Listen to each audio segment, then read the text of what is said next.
On this week's Hot List, financial fright. The currency is weaker than ever. Investors are running from the stock market. What is the impact on the ground? Three-meal mess. The boss of the president's flagship school lunch program is fired, then arrested. How to save a good idea. And travel dreams. Why Indonesians are among the world's least likely to travel abroad.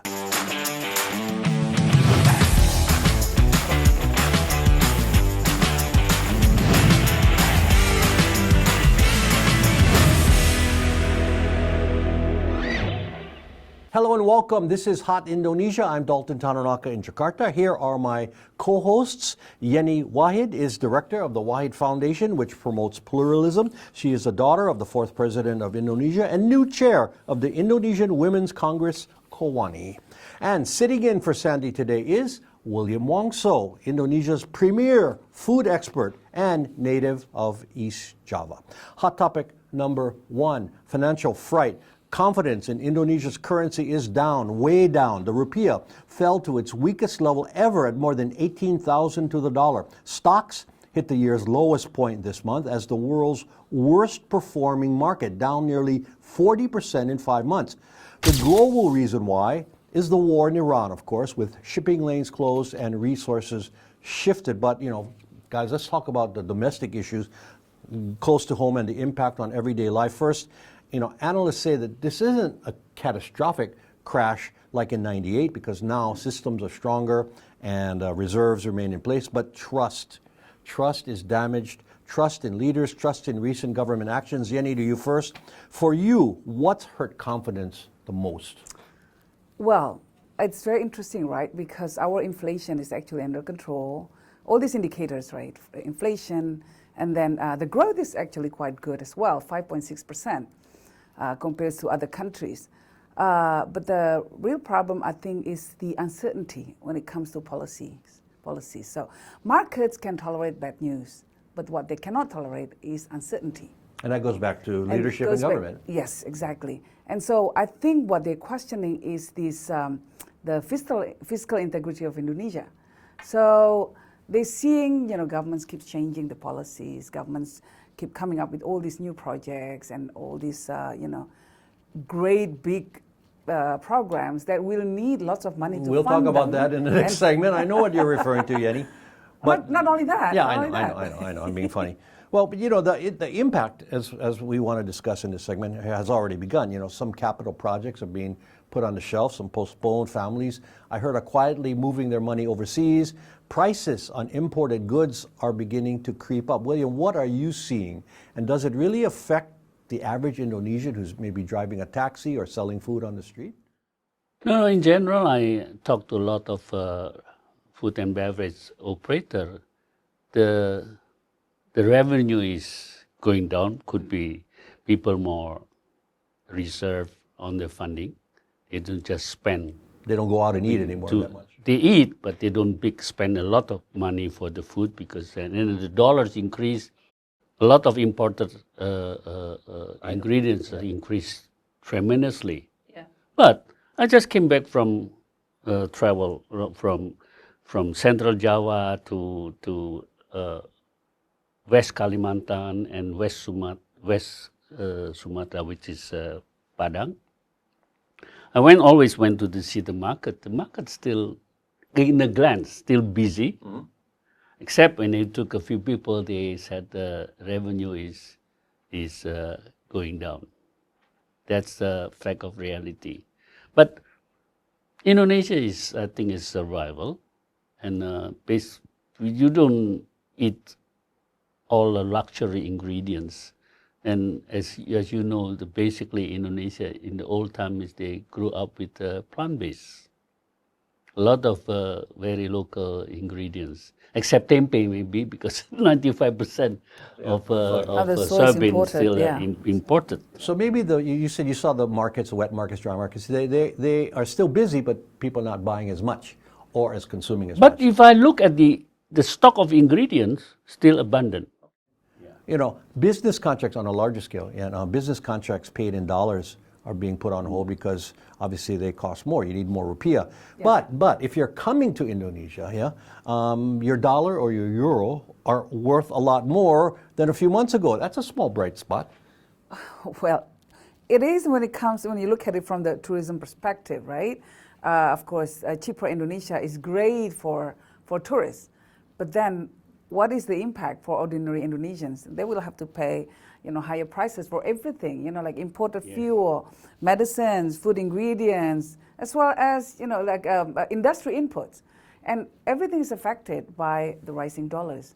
And so, ordinary Indonesians will have to pay much, much higher prices. And it is not a small thing. People feel it. People feel the squeeze, the economic squeeze, and they're not happy about it. Okay, now analysts say the next few weeks will be kind of crucial to the financial situation, financial anxiety. Whether the government will take solid action in restoring investor confidence. William, you've been through the ups and downs through the years. I'm not saying that you're like so old or anything, but how would you rate the economic situation we are in now as compared to maybe crises in the past? It's very hard to predict. I mean, is it the worst? I'm not the economist. No, I know. But that's the feeling. Like '98, that was bad.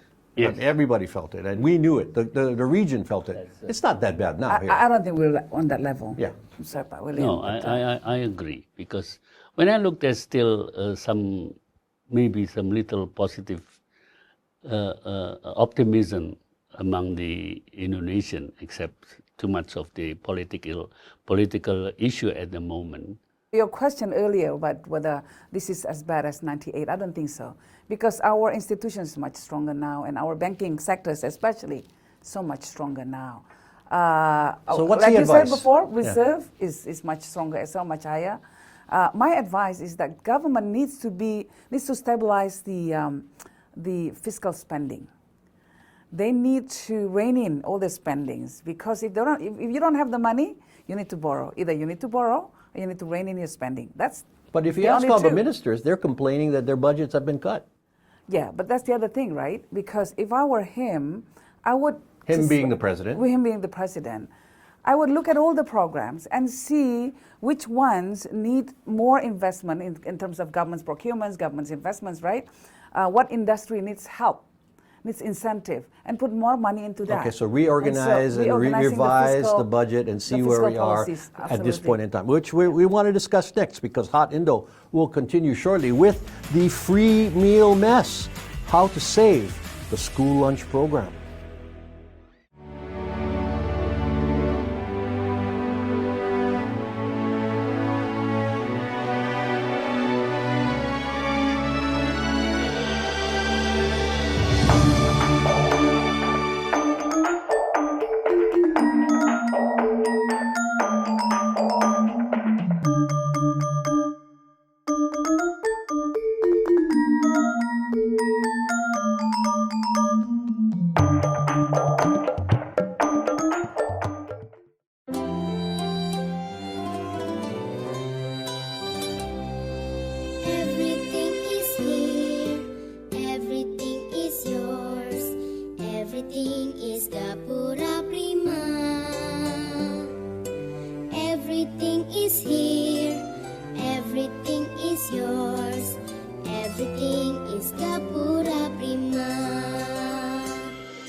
Quintanala sendiri merupakan sebuah brand fashion aksesoris yang kita menggunakan limbah kayu pabrik furniture sebagai bahan dasar dari pembuatan produk-produk kami. Banyak sekali hal-hal yang memang kita masih belajar, disitulah dirapihin sama Bu Reni. Bikin laporan keuangan, ada akhirnya momen untuk kita bisa presentasi langsung sama Pak Sandi Uno. Secara omset kita bisa naik lebih dari 80%.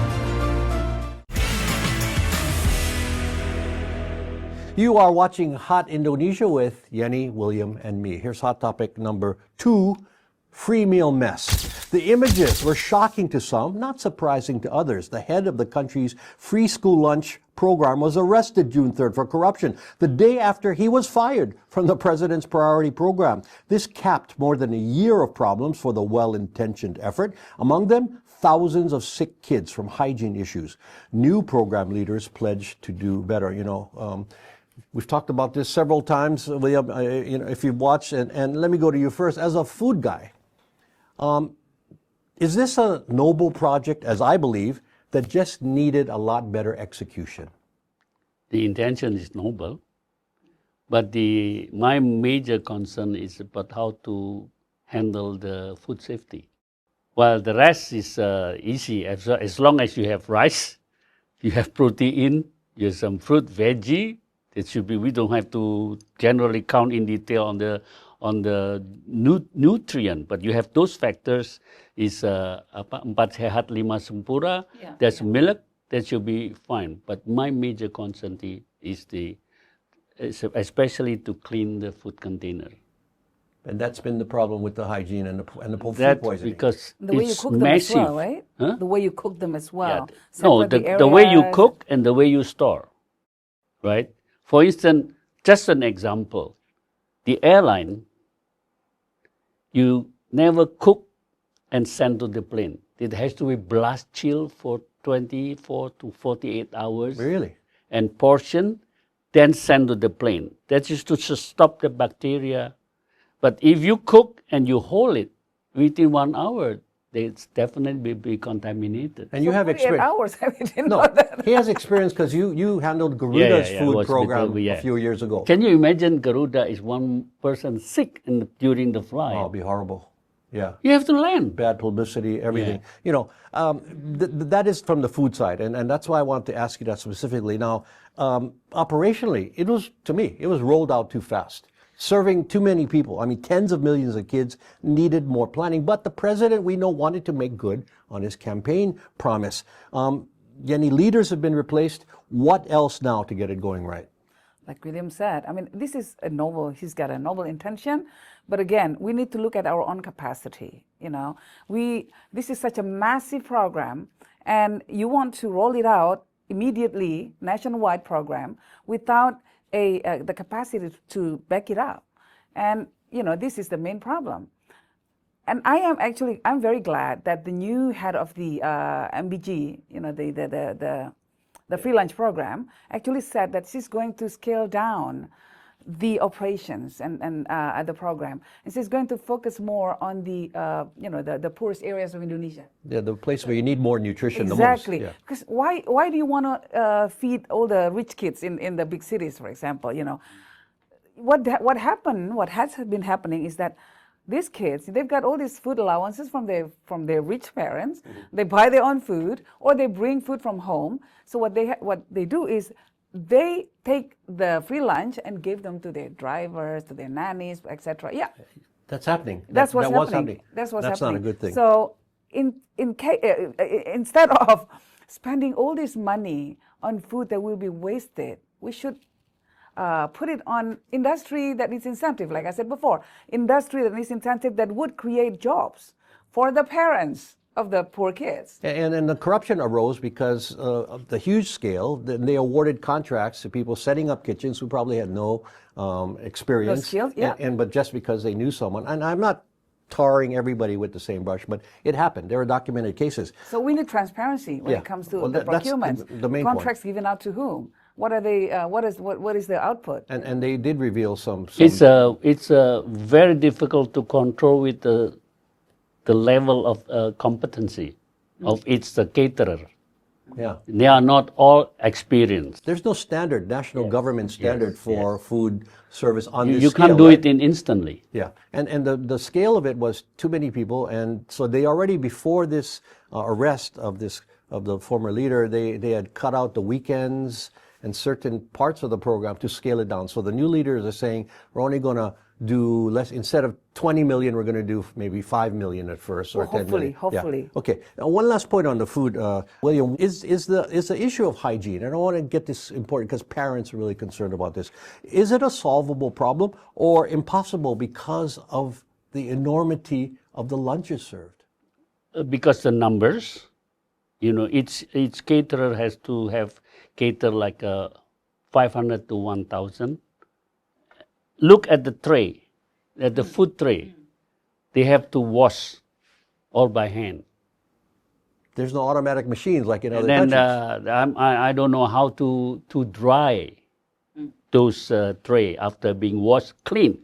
The washing detergent are good, but by the time they have to stack, they're all pure, totally dry, or there's some moisture. But these are around. basic food service issues in any country. Yeah, but that's a level of the operation. Okay. But this one is, some of these caterers are just on the second or the third tier of the area. Some look very dubious. You look at all the, all this contents that's coming up in the social media, people reporting about Yeah, the actual plate of food. the kitchens conditions. There's no so scary. strict standard. So they have to go in and what? Establish a standard and but enforce. to control that much of and the caterer. inspectors like you. If you made a spot visit to a kitchen, you'd be shocked, I bet. Yeah. Oh yeah. Yeah, you wouldn't want to go in there, I think. Okay, so the last point then is there needs to be a better and more transparent thing about the money because it's taxpayers' money. And, 15 billion. yeah, $15 billion. yeah, Of dollars, our money. 15 billion, and because the government needs to win back the public's 1 trust. trillion per day. Yes, 1 trillion per day. Because that's their Huge amount kids. of money. Your kids are getting sick, and that is not cool. And before we go on this segment, I want to take a minute to talk about one project that we were talking about before the show.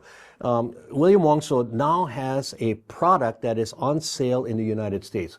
I have personally been looking for a national product to promote as Indonesia's food product, and his product is rendang, which is William. usually Yay. beef, and it's made in coconut cream with certain spices. It's a yeah. unique thing to Indonesia. And where are they on sale, and why did you do this, real quick? Look, Indonesia is too diverse when we talk about the food culture. So I must pick one to capture the attention to the world. The complexity, the pride of the rendang. Everyone in Indonesia, they know rendang, right? Yes, of course. Outside they young know, to though. the- Outside everybody they- know. yeah.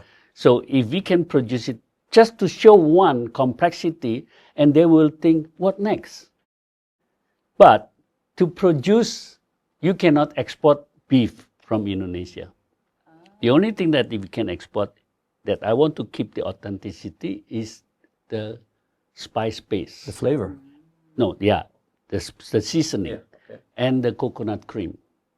You cannot do rendang without good coconut cream. That has to come from Indonesia. But it takes a long process because US, we are the only food product from Indonesia produced in US under the USDA and FDA Which are very certificate. strict in talking about hygiene. It's take process. And it's called William Wongso's rendang. Simple. And one packet costs about how much? $30. $30 a You packet. need to sell it in Half- like Whole Foods or No, like, yeah, we plan. Trader Joe's. Yeah, no. Once My it hits- ambition is to cover 54 states. Okay, Yes. good luck on that. Best Thank wishes you. to you, sir. And rendang has been nominated, it's been Designated. elected, Yeah. Yes. whatever, as By the CNN. best food Yeah, in the world. I remember that. Yeah, and now we have a product to promote. Okay, more Hot Indo is ahead. Travel dreams, why most Indonesians by far have never left the country. Setiap organisasi memiliki potensi yang besar yang menunggu untuk dibangkitkan. Pradaim didirikan oleh para ahli bersertifikasi. Kami hadir untuk mengembangkan mindset dan keterampilan manusia dengan kurikulum custom, interactive learning, dan metode coaching yang relevan dengan kebutuhan perusahaan. Hasilnya adalah perubahan nyata dalam performa, komunikasi, dan budaya kerja. Paradigm. We don't teach, we educate.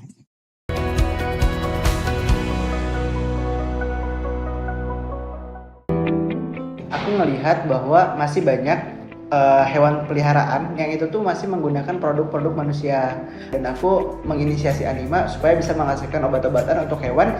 Ikut program Hot Indonesia itu di pertengahan tahun gitu. Waktu aku konsultasikan, mereka sangat mendukung gitu kan untuk bisa mengekspansi pasar ini ke luar Jabodetabek atau luar Jawa lah gitu kan.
A strong Indonesia is built when opportunity reaches everyone.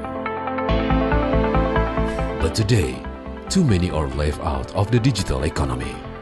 That's why we are building ION, Indonesia Open Network, a nation-building movement for an inclusive digital economy. ION opens access to markets so MSMEs can grow, communities can trade, and new digital services can emerge. And with every new connection, ION creates real jobs for youth across commerce, logistics, technology, and beyond. ION is how Indonesia grows together. Join the movement.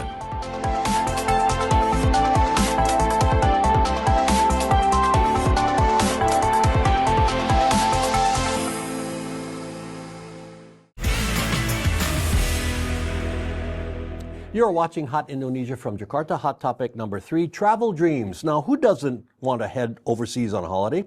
Unfortunately, those desires fall short in many places. A Pew Research Center survey of 24 countries listed those where most people have never traveled abroad. Number 1 is India, with 95% of its population having never left home. At number 2 is, guess, Indonesia with 92%, followed by Brazil at 87%. You know, a little surprising to me, but I think the number one factor is the huge population base. Yes. I mean, you got more people living outside in the rural areas who can't even afford to come to Jakarta. The big cities, yeah. The percentage who can't afford it is very low yet. Economic factor, right? Yeah, absolutely. I think mainly economic factors. Can't afford it. Cannot afford it. But there are still people who save to go abroad to do Hajj and Umrah. There you go. And also go to the Vatican. Yeah, how did do they, all those pilgrimages, how did they afford religious, that? Religious pilgrimage. They say for years, though. That's Say for the one. years. Yeah, Tens of years, yes. Nearly 90% Muslims, your Sometimes life. nearly their lifetime, almost, you know, the entire Even lifetime. the lifetime, Entire sometimes they can't make it. Sometimes, yeah, at the end, then, you know, you've got your 70s and your almost 80s. And the only place you've gone in your life is Middle East because Middle of the East or actually the Vatican.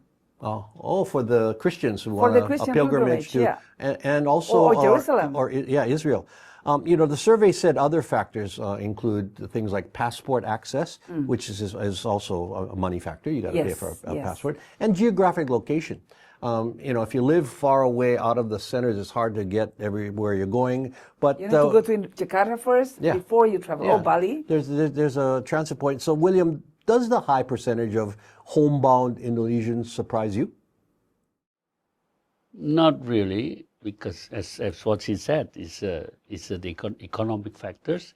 But a lot of their mind, because we have majority Muslim country, the first their priority, I think, go to Hajj. Yes. That is considered abroad. Yes. Yeah, they don't think go to New York. No. They go to Mecca. It's a different kind of pilgrimage. Yes, yes. Yeah, they you go know, to Mecca, they're fine. But Except a few- 8% of Indonesians who have traveled abroad, that seems crazily low for someone, you know. well, if you compare to 280 million, it's about 20 million. yeah. 20 million are traveling. That's not a small number. That's a It's actually increasing compared to, like, I don't know, 10 years ago, probably. no, middle class is growing. That's why Yes. too. And Yeah. more outbound than inbound.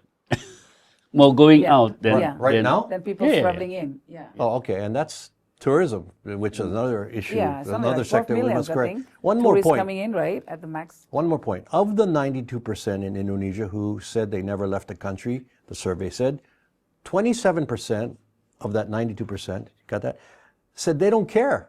They don't care to go anywhere anyway. So even if they had the opportunity, I mean, why would they say that? Because some people are just happy to be where they are. And plus, it's, you know, the difficulties of traveling, the language barrier. Yeah, good and point. the Language. Food, And the food exposure. Issues, and food A issues. food as issue well. also, Some the people halal. will only travel to places where they can eat halal food. Yes. So I there's- think America also. In a lot in the center of America, there's a lot of America. Halal food as well? They said For sure. 62% American has no passport. I'm not surprised at that. And that's what adds to their ignorance of world issues and topics. Last point on this, you know, at the other end, just, I don't know where the United States is, but less than 1% in Sweden and the Netherlands have never traveled abroad. I think it's also 99% of And everybody in that's quite Netherlands surprising. and Sweden have traveled. Because No, you can- but I've what I never- know, how many? Sorry, 1% never 1% travel. travel. How come that low? Never traveled anywhere. Yes, Yeah. only 1%. Only because you 1%, can go okay. over the border. 99% Yeah, have because of traveled. the border. Yeah, you can go by train or by bus. In Europe, yeah. Step your foot over the Yeah, line, you know. yes, But yes, but you know the absolutely. culture is just finish the holiday, already plan the next holiday Where? in Europe. Oh, yeah, because they have long holidays. Yeah. How to fill up your time. Yeah, so I'm not surprised, but yeah, you're right. The number is growing of people wanting and dreaming about going abroad. It's a good thing. Especially amongst the new generations. Yes. Millennials, starting with the Yeah. millennials. Gen Zs, okay. Yeah, Gen Z, yeah. It is feedback time now, and still more reactions to our discussion on a former cabinet head on trial for corruption. Thank you, Yenny, for so openly speaking to the world. And a lot of comment on our focus on the new Indonesian girl group, Nona. Audrey posted this on Instagram. Their song, Work, is a work of art. Here's how to contact us with your feedback. Email at hotindo@theindonesiachannel.world or comment through our Hot Indonesia or Indonesia Channel X, Facebook, Instagram, and YouTube pages. Final words, Yenny. Many Indonesians complain that what we look at, what we read, what we see on the news channels is only bad news. Bad news everywhere, corruption cases, blah, blah, blah. So I'm just going to give you one good news, which is that our sport climbing athlete just won a gold medal in Prague in the category that we have never won before in 20 years. We've been waiting for this in the lead category. Of course, we've been champions in the speed category, but in the lead, tens of years. We've This been is the waiting for this. climbing. So this is the first time. So I just want to give a shout out to Srondeng, our athlete. Go and win the Olympic medals for Indonesia. Yeah, and Yenny is the chair of that climbing federation as well. One of her many hijabs she wears. Okay, final words, William. I like to introduce more of diverse Indonesian food culture to the world and sustain it for the next generation. I'm afraid if not, the next generation would not even know what is Indonesian food. And we will help you, sir. And my final words. Jakarta State Polytechnic University is considering expelling a male student for kissing another man on campus. Kissing another man on campus. If there are rules against such displays for a male and female as well, okay. But if it's simply because it's two men, then it's a homophobic reaction and not okay. Now, if there are other factors involved, the public needs to hear it. Otherwise, keep the student in school and post a general notice about keeping public displays private. And that is Hot Indonesia for this week. For Yenny Wahid and William Wongso, I'm Dalton Tanonaka. Thank you very much for watching. Please join us again next time.